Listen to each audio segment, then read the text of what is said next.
Hey, Slumpbusters, welcome in. It's time for episode 88 of the Slumpbuster Podcast. I'm your host, Juju Talk Sports, and my guest today is going to be Dustin Zerrer of the Austin Rugby Podcast. My foul 512 native is here to tell you everything you need to know about rugby in America, and it's a very interesting subject, and it's a very interesting podcast, so I definitely think you'll enjoy this one. But before we do that, folks, it's time to give a shout out to our partners. It's time to welcome on a newcomer. This episode is sponsored by Blue Chew. Blue Chew is making waves and bringing more confidence to the bedrooms. Blue Chew is a unique online service that delivers the same active ingredients as Viagra and Cialis, but in chewable form and at a fraction of the cost. Blue Chew's tablets combat all forms of ED and can help men gain extra confidence for when it's time to perform. Blue Chew is an online prescription service, so no visits to the doctor's office, no awkward conversations, and no waiting line at the pharmacy, and it ships right to your door in a discreet package. The process is simple. Sign up at bluechew.com with one of their licensed medical providers, and once you're approved, you'll receive your prescription within days. The best part, it's all done online. Blue Chew's licensed medical providers work with you to find the right ingredients and strength for your prescription. Don't like swallowing pills? No problem here. Blue Chew's sildenafil and tadalafil tablets are chewable. Blue Chew's tablets are made in the USA and they prepare and ship direct, so it's cheaper than a pharmacy. So if you could benefit from a little extra confidence in the bedroom for when it's time to perform, visit Blue Chew for more details and important safety information. And we've got a special deal for our listeners. Try Blue Chew free when you use our promo code SLUMP at checkout. Just pay $5 shipping. That's bluechew.com, promo code SLUMP to receive your first month free. And we thank Blue Chew for sponsoring the Slumpbuster. Our next partner, a long timer, one that we always love to talk about on the podcast. Yes, I am talking about Manscaped.com. Manscaped provides the perfect tools for your family jewels. Manscaped is forever changing the grooming game with their Perfect Package 3.0. The number one in below-the-waist grooming. The Perfect Package 3.0 kit comes with the new improved Lawnmower 3.0, waterproof cordless body trimmer, and a ton of other liquid formulations to round out your grooming routine. Their third-generation trimmer features a cutting-edge ceramic blade to reduce grooming accidents thanks to their advanced skin-safe technology pioneered by Manscaped. Not only does Manscaped obsess over technology development to provide you the best tools for your grooming experience, but they use the best ingredients in their formulations. Inside the Perfect Package, you'll also find the Manscaped Crop Preserver Ball Deodorant, an anti-chafing ball deodorant and moisturizer. If you want to look your best, smell your best, Manscaped.com provides the products just for you. Get 20% off and free shipping and handling with the promo code SLUMP at Manscaped.com. That's 20% off with free shipping and handling at Manscaped.com and use promo code SLUMP. And lastly, it's time to give a shout out to CavemanCoffeeCo.com, an Albuquerque, New Mexico based product. We're from Albuquerque, New Mexico. We can tell you we only provide the best. Talking about their best, their cold brew coffees are delicious. They give you that boost,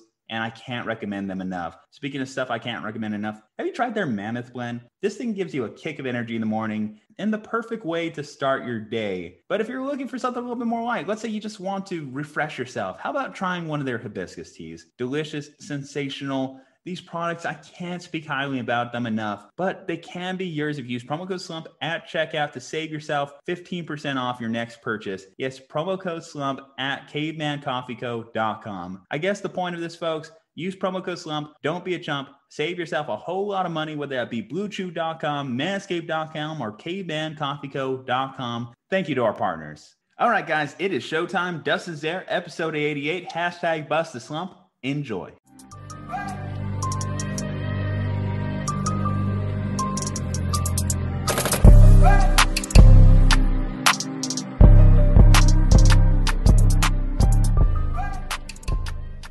Welcome in, Slumpbusters. It is time for episode 88 of the Slumpbuster Podcast. I'm your host, Juju Talk Sports, and my guest today is Mr. Dustin Zerrer of the Austin Rugby Podcast, the community liaison for our local Austin Rugby group. And Dustin, we've been trying to get this one going for a couple of weeks, but we had to battle snowvid, technical glitches, and a number of other issues that have come about. Hell, even today we had to deal with a little bit to get started here, but I appreciate your patience, and I'm happy to have you. How's your day going, man? Yeah, I'm good. I'm good. It's the weather here continues to change, and so what is it like today? Almost 80 degrees. So good weather. So we're powering through. I appreciate having you on this week in particular because we actually had some Canadians to start the week that were probably looking at us here in Texas with all our issues with the cold, and we're wondering what the hell were we doing down here. But Yeah, you right. yourself can attest to those first couple days. I tell you, were just miserable. Like, how did Man, you manage? oh, we were good. I live downtown Austin, so lucky for that. So I'm on the same power line as Del Seaton, and that's kind of nice because they don't ever turn that power off. Feel bad. We had guys in our supporters group who 5-7 days without power, but we try to do our part, boil water for people, and just do what we can. Without the electricity, without the power, like that combination of events, it was interesting living like a caveman for at least 2 days there. Caveman, mind you, with an iPad and some saved movies on there. That got us by at least the first night. Having to go out in the car and charge my phone, though, that was something I never want to have to repeat again as we kind of go through. You were one of the ones that were out without power, yeah? Oh, yeah. Up here in North Austin, they were told us rolling blackouts, but there was no rolling in that blackout. We just kind of... It got rolled over. Exactly. There's a whole set of issues coming from that, lawsuits and all that. Families experience, unfortunately, deaths and all that. So prayers out to anyone that was severely affected. At least, a little bit more privileged than most in the sense I was able to survive, get past all that mess. So yeah, hopefully everyone's doing okay there. But I came across your page about 2 months ago or so, and you brought up an interesting point to me that we actually have a professional rugby association here in Austin that, despite me living here for 4 years and you having a podcast for 3 years, I had no idea about. Tell me, what is that kind of community, and how have you guys been kind of promoting and trying to get more attention to the sport here locally? Yeah, sure. So it's been surprisingly to most, and actually I'd say surprisingly up until about, we'll call it September, October of last year. Obviously COVID took over last year and the season was canceled, but Austin does have a professional rugby team, part of Major League Rugby inception in 2018, which is the first year. So it's been around. This will be year 4. Technically, we had year 3, got 5 games in, and then just like the NBA and everything else, they canceled the season outright, unlike the other sports. However, we've been kind of working on our podcast, just kind of growing the community and just trying to get the name out. Recently purchased by an Australian billionaire. So if you know the F45 exercise facilities, kind of like a Gold's Gym, if you will. So there's a couple here in Austin. So owner of F45 bought Austin's team and renamed it to the Austin Gilgronis, or the AGs as we call them. But the podcast itself, we've been kind of just giving people a rundown of, hey, what's rugby? Because a lot of people in Austin have no idea. We're in the home of football, man. You've here for 4 years, this is football heaven in Texas. So we just try to tell people what rugby is, give them an idea of who the team is. And I think that's kind of one of the unique things, right? Rugby is a sport that is very family oriented and very community focused. So in a non-COVID season, you would go up to players after a match and down on the field, and they'd be out there for the rest, a couple hours, just signing and shirts and books and whatever, balls, if you will, and just hanging out with all the different fans and just meeting and greeting them. Obviously that doesn't happen right now, but kind of moving forward, that's kind of the goal, to grow rugby and the knowledge about the sport and building a stronger community here in Austin around it. Well, how is that going to come back this year? I know, for example, many sports are trying to test out, especially here in Texas, fan attendance and seeing how it goes. I know the Texas Rangers, you actually voted on our poll, decided to open up to 100% that's occupancy. We can get into political stuff, but that's questionable, man. I'm a little hesitant on that one. That's for sure. I was okay with the limited attendance. I mean, I've been to a Dallas Cowboys game this year. 100% does seem a little bit just trying to rush into it. I know in particular when it comes to the Rangers, though, obviously they opened a brand new stadium last year and did not have the opportunity to have anyone in it. So I'm sure that they're just eating money at this point. Yeah. And I think that's probably a little bit of motivation there for them. So Austin Rugby in particular, is there going to be some sort of fan presence this time around? Or? Yeah, absolutely. So Major League Rugby kicks off next weekend, actually. I don't know when this episode comes out. If it comes out hopefully tomorrow. before next Wednesday. Yeah, so next Saturday, the 20th, is the first match for Major League Rugby. It's the first day for Major League Rugby. Pretty exciting here in Austin. So it's on KXAN, KBVO, local television, which is pretty awesome to see. For those fans that can't make it out, for those that can, you can go out. 50% capacity right now at Bold Stadium is where they're playing. So that is, for me, it's pretty cool. The tickets are actually, from what I understand and talking with the team, are kind of flying off the shelf for that opening match. The exciting thing about it is the fact that Paul Oakenfold, so if you're a big dance music or house music, fan, you may or may not be, I don't know if you are, he's going to be playing after the match on the 20th, and they play, I believe, the Utah Warriors are coming to town on the 20th. The Austin Rugby team is partnered with the Austin Music Foundation. As you probably know, Austin being the live music capital of the world, there really has been no live music for almost a year now. And so they decided this year that they were going to partner with them. So after every single Austin AG, Gilgroni Austin, AG match, they're going to have basically a live concert with some pretty big names.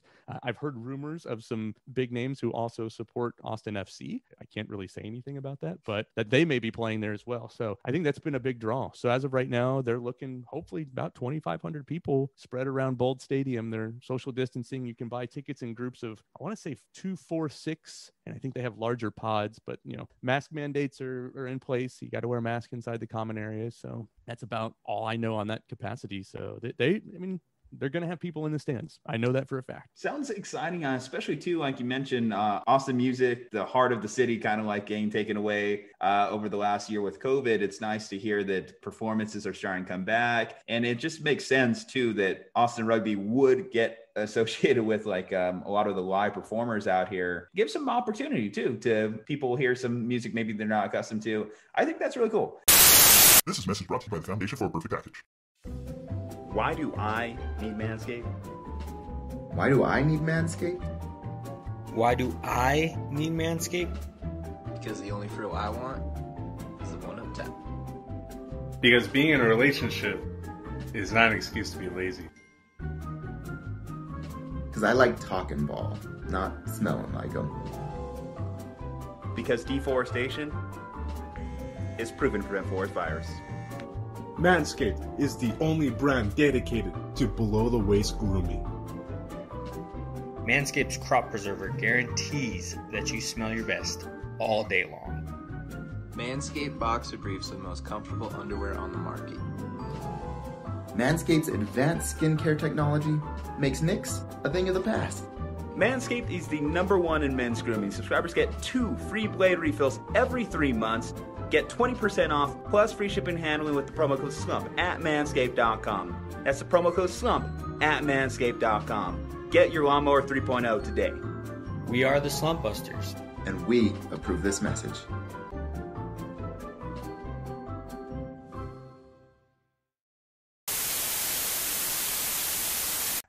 So with Major League Rugby, obviously it sounds like there's money getting dropped into it. You mentioned a Australian billionaire. What does that presence look like here in the States?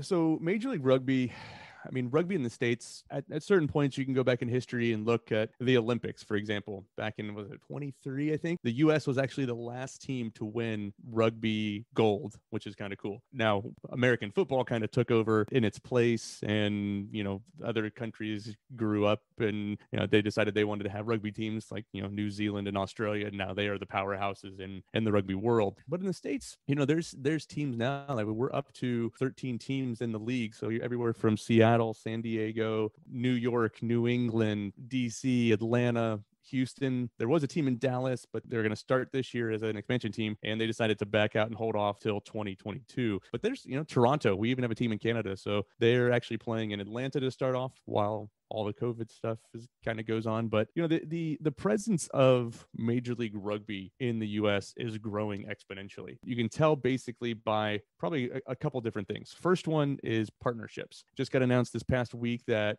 American Airlines, out of Dallas, is the official partner for Major League Rugby. So you'll start seeing all kinds of stuff with American Airlines advertising with Major League Rugby. There are probably, I'm trying to think, quite a few different podcasts and at least group organizations that are present throughout America and even internationally that have eyes on American rugby. Rugby in America is not just American players.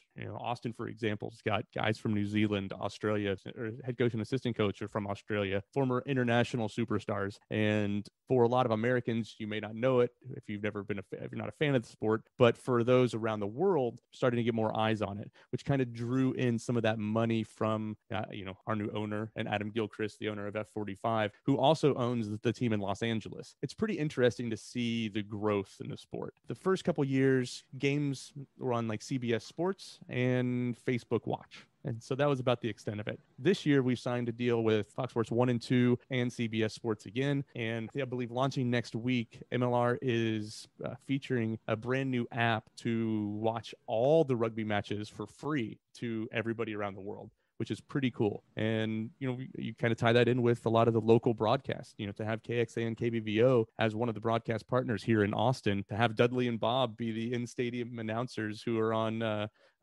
what's the radio station here in Austin? I don't know. I just listen to podcasts in the car, right? I just forgot the name of the radio station. It's okay. But that's kind of one of those examples, right? The growth of the sport is exponential right now. And we'll probably see by 2023, 2024, teams in Chicago, maybe a team in Miami, another team in Canada, who knows? So the growth and not just, there's even talk about Mexico City having a team, who knows? That's kind of the interest that there is now. So I think the more and more that people get exposed to the sport and see how great it is. 80 minutes of nonstop action. It's not like downs in football. It's nonstop. It's go, go, go. I know people kind of are hesitant about it because they sometimes say, well, man, I just don't know what's happening. Same happens with every other sport. Like, you just got to learn. You just got to teach people. And that's kind of the goal with a lot of the podcasts that are out there, a lot of the broadcasts, CBS Sports and Fox Sports, those announcers like Dan Power and, Lincoln Rose, they will be trying to describe to you what's going on the field at the same time. So it kind of helps in that capacity.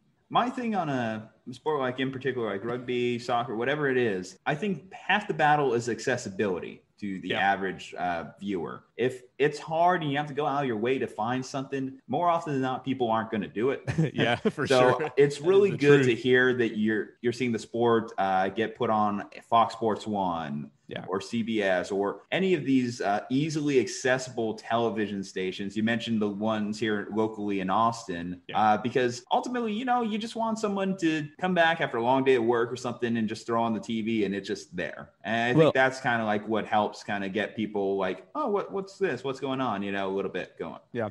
A lot of it is just eyes on the sport in general. I think that's probably one of the biggest things what you're saying is just to say, oh, that's rugby. I'll turn on for a couple minutes, and they see high intensity. They see guys that are looking at starting lineups for the preseason match that's tonight, and they're saying, oh my gosh, he's 6'4", 220 pounds, and he runs a 4.5 40. Holy crap. Like these guys are athletes, and there's no doubt about it. So I think when some of these Texas fans and, football fans around the world, when they say, I want to see something in the off season, right? There's no football going on right now. No XFL, no anything, nothing like that anymore. And so they say, I want to see some hard hitting action. I think rugby is going to fill that spot pretty quickly. Now, how did you yourself, American-born citizen Dustin, find yourself getting into the sport of rugby? Because obviously you mentioned it, here in the heart of Texas, football is football is king. Extensive. Yeah, football is king. And it doesn't really matter whether you're a basketball fan, baseball fan, whatever, football is king. It just tends to reign over all the other sports. So rugby, which I would say, and no disrespect in the statement, just probably like more fifth, sixth, somewhere in the pecking order when you consider it's football, basketball, baseball here in America. You Hockey, soccer. You have combat sports mixed in there too. Tennis. Yeah, lacrosse, so many other sports that like cornhole. Exactly. How you see professional bowling on ESPN. Yeah. It's a thing that's happened, so this probably goes back to like the mid 90s, late 90s when ESPN2 first came out. That's when I first probably started recognizing rugby. You had late night, you'd have rugby, and you'd have Aussie rules football. Oh, oh yeah, that's kind of cool. But you know, you just saw it and you watched it a little bit. Did For you watch me, on ESPN the Ocho? Is that what happened? well, Ocho wasn't around when I was young. When ESPN2 came out, that was like the greatest thing. Like, oh my gosh, a second channel for sports. You know, people would lose their mind. And so, but now, you know, you've got 37 channels and live streaming and everything. ESPN Plus shows everything else under the sun. Like I said, dogged frisbee throwing for for some of you who like it. Speaking of dogs, my dog's barking in the background, so apologize about that. It's all right. But I think how I got into the sport, you know, probably in high school. You know, I played football. There was a local, you know, college rugby team, and in the off season, just wanted to go and hit people. Right. So I went to high school in Ohio, so that's kind of how I got associated with it. Played college baseball, and then decided after I got hurt and couldn't play anymore, I just said, well, I got to play something to keep in shape, and went and found local college rugby team. Ended up playing in Kentucky for quite a few years. And then played at that time in late 90s, early 2000s, it would be probably the equivalent of men's Division I rugby, and then decided to retire so I could walk for the rest of my life.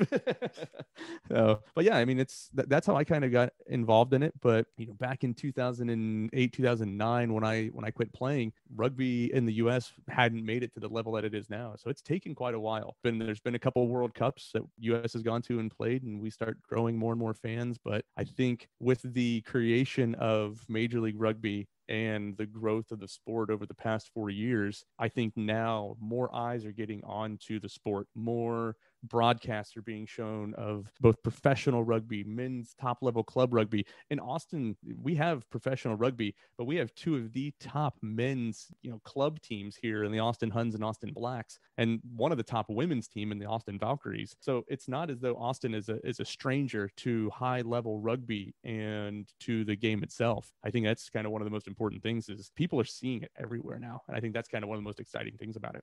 Now, you mentioned being able to walk. What would you say is the average shelf life for someone who is an avid rugby player and certainly want a professional? I don't know. I mean, some people say, so I stepped back from playing when I was 27, but I had 3 knee surgeries. You know, some guys, you know, play into their 30s or early 30s, mid 30s. We got a couple guys on Austin that are in their early 30s, early to mid 30s. Yeah, so probably around that. Then you've got guys who play club rugby who, I remember playing with one guy who was 55 out there playing with a bunch of 20-year-olds, just hard-nosed old horse farmer who go out and just beat the crap out of people. So I almost said something else. I didn't know what rating this podcast was. So we're called the Slumpbuster. We know what we are. I say go beat the shit out of people, and that's exactly what happened. They're just guy just go out there and bash heads with somebody. He didn't care, but 55 years old, still playing. Well, that's certainly impressive. But injury rate, like how prevalent are injuries in the sport? Well, I mean, any sport you have injuries, there's no doubt about it. But in any contact sport, there have been studies that have shown that, you know, rugby itself is actually safer than American football as far as tackling. And in fact, there's perfect examples of, I believe it was the University of Michigan, like Harbaugh brought in the South African rugby, some of the South African rugby teams, actually the Springboks. He brought them in to teach his guys how to tackle properly. You know, one of the biggest things in professional football is, you know, in college football is just missed tackles. You know, guys that are just trying to arm tackle and just grab at somebody, where in rugby, there's no arm tackling. You have to tackle around or below the waist. Like, you can't tackle up around the neck. There's no shoulder charges. There's nothing like that. You actually have to wrap somebody up and take them to the ground to make a tackle, or else you'll be penalized. And so I think when you start looking at different sports and the injury rate, you know, there's going to be injuries. Broken noses, torn ACLs, hamstrings, things like that. Concussions happen. You know, it's happened. But at the same time, you just kind of got to take it, you know, as a contact sport and say, you look at it, the injury rate is not quite as high as it is in professional football, or I should say football in general. What do casual viewers, or like we said, that guy on the couch who's just flipping on their TV, what is the biggest thing that they need to get over the hump for to enjoy the sport properly? Oh man, the biggest thing you got to get over the hump for. Anybody that turns it on to start off with, you will be confused a little bit. But to know that the ball is the offside line, right? So if you're a soccer fan, you know that you can't go in front of the ball. Same in rugby. The ball acts as the offside line. So the ball is always onside, offside. If you're on offense, the ball travels backwards. That's the only way that you can pass it backwards. You can pass it kind of flat. We call it flat down the line, but you can pass it straight left or right, or you pass it backwards. You can't throw it forwards. The only way the ball travels forward is if you run through what they call the gain line, or if you kick the ball forward. So it's kind of a mix. You know, I tell people is there's a little bit of soccer, there's a little bit of football, there's a little bit of wrestling, and there's a little bit of ballet. And they say ballet because if the ball goes out of bounds, people throw it in. You'll see guys that are 6'7", 6'8", getting lifted up in the air to compete for a line out, just like you would a tip off a basketball. And of course, then everybody knows the scrum. Probably I've heard of scrum. I've seen big piles. Yeah, what we got going on with the scrum? So this is my biggest pet peeve when football announcers say they're in a scrum. What they say to the scrum is just a bunch of people laying on top of one another.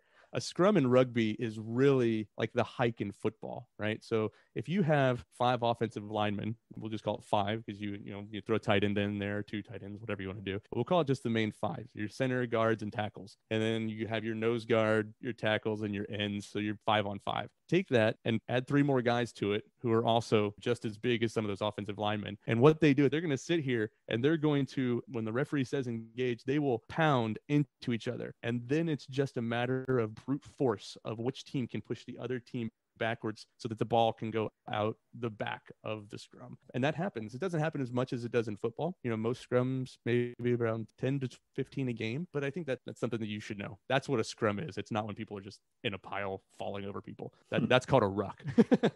a ruck is when you see people just kind of battling back and forth. A scrum is a set piece in rugby where 2 teams engage in a trial of combat, and the strongest team that can push the other team backwards wins. Okay, let's play the rugby dictionary game here. So all right, we got through scrum and ruck. Is there any other terms that casual fans need to know, or the must knows? No, it's good. We can go through it. So a ruck is basically when somebody gets tackled to the ground. When I said the ball is the offside line, when that person falls on the ground, they become that offside line. So the 2 teams have to be back. You can battle at the ruck, is what they call it, jackling at the ruck, in order to gain possession. But normal rugby, you get tackled and go to the ground, you have to set the ball down, and then a player must take the ball and throw it out the back, as they say, to his offense, if you will. Now, the good thing about rugby is everybody plays offense and defense. So if anybody listening, if you are a defensive lineman or a defensive back and you never get to run with the ball, come try rugby because, well, you can run with the ball all the time. But as far as terminology, line out, that's kind of a good one to know. When the ball goes out of bounds, they'll have a line out. So they'll throw the ball from the out of bounds in the air, and people will kind of battle. Like I said, they'll jump up in the air and try to battle for a line out. Try. So touchdown, we know the origins of the word touchdown actually came from rugby. So in a touchdown, anywhere you run across the end zone line, you do the 2-point conversion, or you kick from straight in front of the field goal post. In rugby, you actually have to touch the ball to the ground in order to score a try. And then wherever you touch the ball on the ground, you have to kick from that. So if you touch it down in the far right-hand corner, your kicker now has to do, he can't kick straight in front. He's kicking at a 45-degree angle from about 40 meters out. So it's a bit harder of a kick. So the goal is to try to touch it down between the sticks. Tries are worth 5 points. The kick after is worth 2. You can kick a penalty goal or a field goal, and that's worth 3. So that's pretty easy scoring. So 7 and 3 still exist. You can kick a drop goal. So in the middle of play, if guys are battling back and forth and a guy decides he wants to drop the ball off the ground and kick it through the uprights, then you get 3 points. So it's like taking a field goal from a quarterback taking a field goal in the middle of a play. That's the best example I can have. Yeah, I don't know. There's there's positions. You can go back and listen to probably one of the very first episodes of the Austin Rugby Podcast. We talk about positions and stuff. It's a long time ago, so bear with me on how bad I sounded back then, but years of experience. I mean, honestly, like looking back at old broadcasts and it's even bad, just today, right? sometimes, Isn't it terrible? You just look back, you're like, I said too much. I said too much. What's wrong with me? What am I doing here? I talk about that and I say and I've noticed myself saying about 3 or 4 times too many that I feel like, man, you had to cut back on that. Yeah, it's just like come on, the little small critiques here. So if someone's out there thinking about starting their own podcast, or my fellow podcasters in arms, you know all what I'm talking about. You know the struggles. I love people that come onto the podcast and they say, how many takes are we going to do? And how many takes do you do it in? Or is this going? No, sorry. Is it going live as it is? And I said, oh no. I said, this never goes live as it is. I'd be terrible at this sometimes. Like I got to cut out a bunch of stuff and adjust and make changes. Just light polishing. I feel as though as long as you're not changing the essence of your podcast, if you're not like editing whole sentences out to make your point sound better, you're fine. No, can't do that. Yeah. It's just a matter of like, you want to provide the best listening experience to all y'all out there that have downloaded this show. And I think that's kind of like one of those struggles to like a rookie podcaster, it's just like, just let it play, man. Exactly. Like you're just kind of throw on the record button and see what happens when you're doing it the first couple go rounds. And then if you're really committed to it and you want to make a good product, that's when you actually sit down and do the time in post-production to make it sound good, clean, fast, that's hopefully when you have enough people like Joe Rogan's team that can do it for you and you don't have to worry about it. Right. I need a Jamie. That's what we need. We need a Jamie behind the scenes. That's the other, Jamie, pull that up. Yeah. Right. Yeah, there you go. That's the other thing, right? So Joe Rogan here in Austin, you're a podcaster, I'm a podcaster. Our big goal has been to get Joe Rogan to recognize rugby. Like he's a rugby fan, right? He's said it on his podcast a few times. He's had rugby players on there. Our goal is to say Matthew McConaughey's he's got Austin FC, and we'd be happy to have Matthew McConaughey come and support the AGs as well. But I think we really want Joe Rogan. The supporters group, I should tell you this too. We've decided because it's the Austin Gilgronis. Don't ask. There's a whole story about why Adam Gilchrist and a Negroni make the Gilgronis. A soon-to-be out Texas beverage was the original name, but they call themselves the AGs, kind of like the Oakland A's. Used to be called the Athletics. Everybody calls them the A's. I see you're a San Francisco guy, so you get it. But the supporters fan club now, we're kind of dubbing ourselves the Gilgroniacs. If you go back to like the Hulkamaniacs from late 80s, early 90s, gotcha. What you gonna do, brother? Eat your vitamins. Say your prayers. Yeah. And so we've been working on that. So, what you gonna do when the Gilgroniacs run wild on you? And so that's kind of the fun thing. We're trying to get Joe Rogan to become a Gilgroniac, and that's our goal right now. Well, we could bring the 23-inch python. Yeah, I know, right? That would be really cool. Obviously, I mean, hey, you gain in touch with Joe Rogan. It's actually interesting. We've tagged him a few times. Quite a few times. Give him a few tags. Oh yeah. Hoping he just doesn't blow him off. Right. Yeah. My plan, because I was listening to one of his more recent pods and he was shouting out Chewies all the time. I'm like, You know what? I guess I'll just sit in random Chewies and just hope that he kind of like walks through the door. I guess I could get down on some Chewies margaritas. If you're from the 512, you know all about Chewies, Yeah. Right. And that's kind of one of those things, it's Austin's a big small town. Like people know people around here. And I think the fact that Austin Rugby is on television and here in Austin, and there's billboards around the city, and we're partnering with the Austin Music Foundation. It's only a matter of time until they go, oh shit, like that. Yeah. Okay. I'll be over there and watch that. When you talk about Joe's motivations for moving down here, obviously he just wanted things to be a little bit less restricted than they are in Cali at the moment.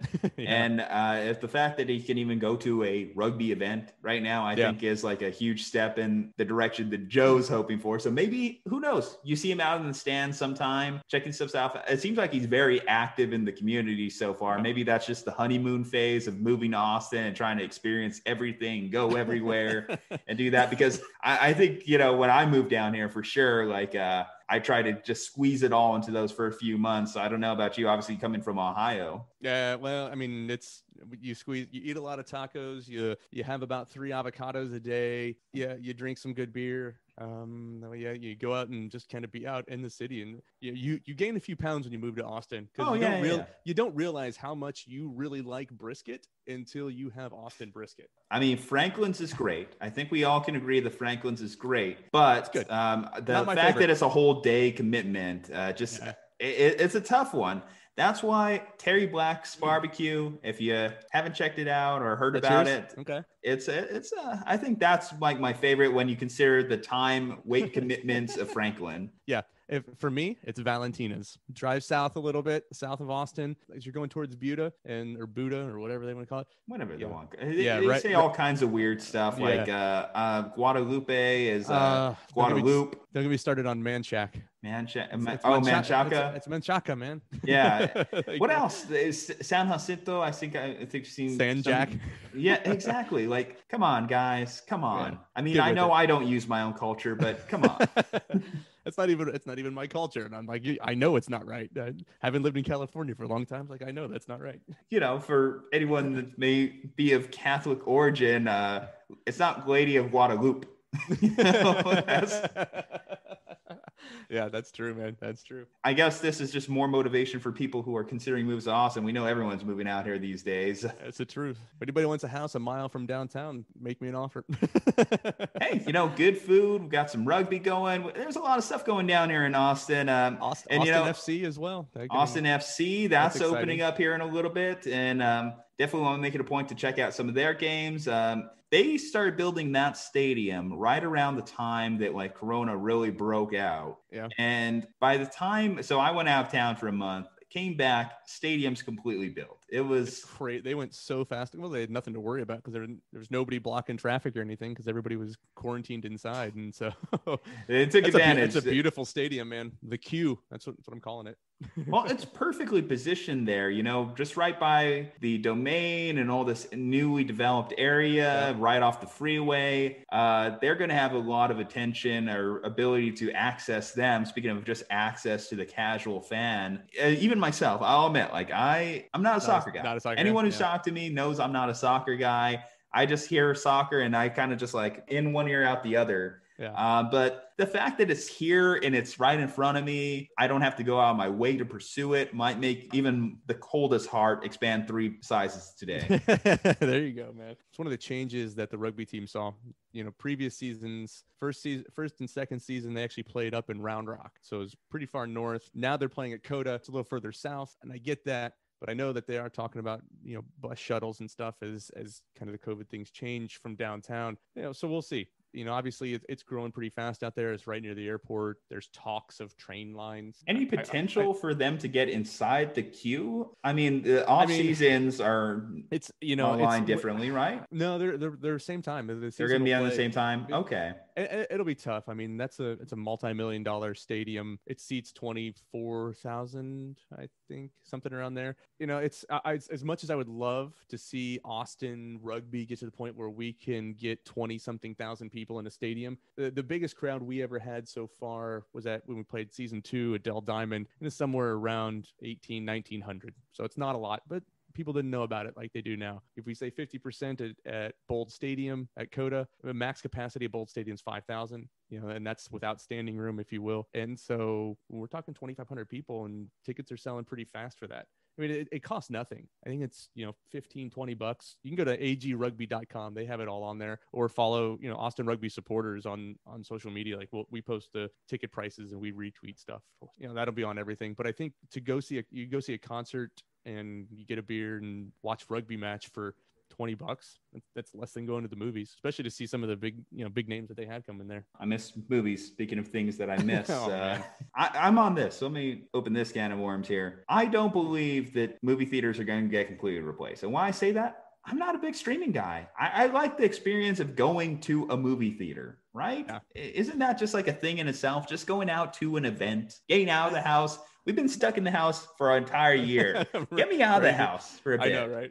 Yeah. I think, when it comes down to it, will movie theaters get replaced? No, they'll never get replaced. I'm indifferent. I go back and forth on the movie theater thing because I like to be able to pause it, go to use the restroom, go grab another beer, not miss anything, sit down. I mean, I don't have a big television. I mean, my television is like 43 inches, so it's not nothing special. It's 4K curves. So it's just like going to movie theater because I sit right here, face all planted in the television. But for the most part, I think it's pretty easy.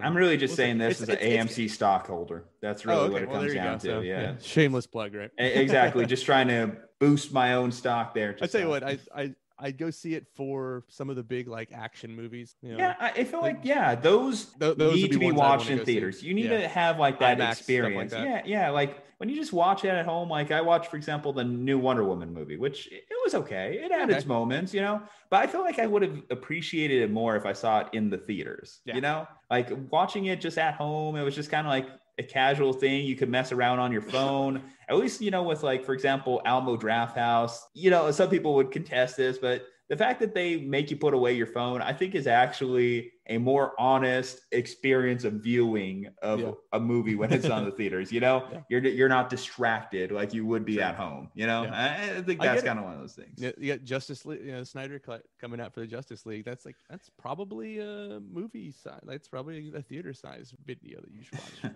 It would, granted, it's nice, it's but 4.5 hours or something like that. So I don't know if that would have been a tough one. But I think people. We'll see. I saw like someone release an app like that tells you what times are perfect time takes a pee break during a movie. Can people really not hold their like bladders that much? Like, is that what we're talking about? Man, if you're going down to a draft house and you have a pint or two before you go in, just don't break the tap. You can't break the seal. That just like rules when you're out drinking there anyway. But.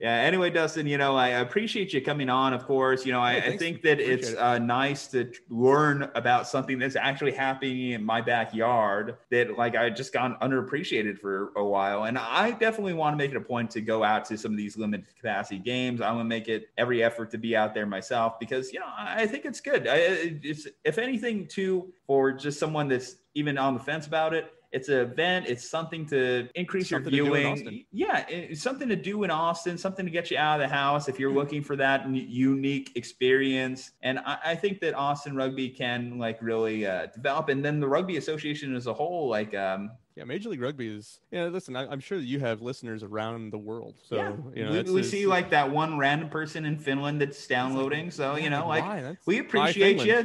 Top 25 football podcast in Canada. So just saying, woo. There you go. I mean, I think it's one of those things. It's not just in Austin. It's the rest of the United States. Like rugby is, I think people are really going to start seeing it more and more this year. And it's going to be a big season for rugby and everything going on. So I'm excited for it. We continue to interview players and coaches and stuff on the podcast, on the Austin Rugby Podcast and Texas Rugby Monthly. So if you are in Texas and you want to know more about it, just give us a follow. There's replays of games that are on there that we stream. We've got live announcer. On the day this is being recorded, we actually have a live broadcast going on literally right now. As I look at my phone, I see everything going. So okay, one thing we always like to ask our guests before they head out, though: favorite all-time sports movie. Oh my gosh, favorite all-time sports movie. We get that same reaction too because we just put people on the spot with it. I mean, I was gonna be like a real smartass and say like Air Bud 3. You can if you wanted to go Air Bud 3. No, man. Dog. There's nothing in the rule book that says a dog movie can't be your favorite sports movie. There's a lot of them. I mean, I think Field of Dreams. I mean, I was a baseball player in college and stuff, and so Field of Dreams was, that's classic. Like you just can't go wrong. Kevin Costner, man. I'd say that, but then I think about it, being from Ohio, being an Indians fan, Major League. Oh, you can't call them that anymore, though. Chief Wahoo's gone. That's gonna be weird rewatching that movie, given that. But yeah, I know, right? It is. Chief Wahoo is gone. They haven't renamed the team yet, though. No, they haven't. It's the baseball team of Cleveland. It's still a mystery, and we're coming up on the season, so I'm very much surprised. I honestly thought that they would go back to like the Cleveland Spiders from way back in the day. That just doesn't roll off the tongue to me. But it doesn't. Yeah, that's the thing. I don't know. I think it'd just be called Cleveland. Yeah, well, I don't know. It's better. It's better than the Washington football team. Both of these just sound so unnatural when you're saying it. Like when you say, "Oh yeah, we got the Yankees versus Cleveland." Okay, okay, but that's fine. But then you get into the Cowboys versus the Washington football team, and just like It That just one got doesn't weird. sound I think right. the Cleveland one is better than the Washington football team. If you just Give call them me the Washington, least amount of syllables possible. Go full millennial with it. The Cleveland Lit. I don't know. Cleveland Rockers. Exactly. The Rock and Roll Hall of Fame. That's fine. You know, like that's something. I feel as though they got to figure It's that gonna out. be But it's gonna be tough. I love Major League. I that is my favorite all-time sports movie. Major League so is we're fun, we're aligned here. Yeah. But- That's definitely, as I think about it, love Field of Dreams, classic, but I'll watch it anytime. Anytime Major League's on. Yeah, there's no doubt about it. Any last shameless plugs you want to throw in before we head out? Oh, I will always shamelessly plug the podcast. So if you want to listen to Austin Rugby Podcast, it is on your Spotify. The same places you find Slumpbuster, you can find Austin Rugby Podcast. The good thing about Austin Rugby Podcast is if you want to listen to Texas Rugby Monthly, it's the same stream. We're poor and we don't pay for much. And so you get Texas Rugby Monthly and Austin Rugby Podcast. It's a 2-for-1 deal all the time. You can follow us on social media. Austin Rugby Supporters is on Facebook and on Instagram. We don't do Twitter because we just don't have the time. And yeah, that's shameless plug for that one. Austin Gilgroni's AG Rugby is the new .com that they have. So AG Rugby, go check it out. Come out, watch a match. If you got questions, feel free to reach out. We don't. I'm happy. That's how the two of us started having this conversation. Was just like, oh, you run a podcast? Oh, I run a podcast. And oh, you're in Austin? No shit. That's kind of Maybe at some point we have to actually do a live in studio type deal, but no excuses. We're in the same town. We got to knock it out. Exactly. Or at minimum, grab drinks together sometime. But Dustin, we can do that. Appreciate it, man. having you on again. As he mentioned, find Austin Rugby Podcast on all your streaming platforms, similar to Slumpbuster. Find us on all your major streaming platforms, at Slumpbuster Podcast on IG, at Slumpbuster Pod on Twitter. Come on, don't be a chump. Use our promo code SLUMP at BlueChew.com, Manscaped.com, and CavemanCoffeeCo.com. And guys, I just need you to do one last thing for me, and that is stay safe, happy, and healthy, because we'll see you on the next one.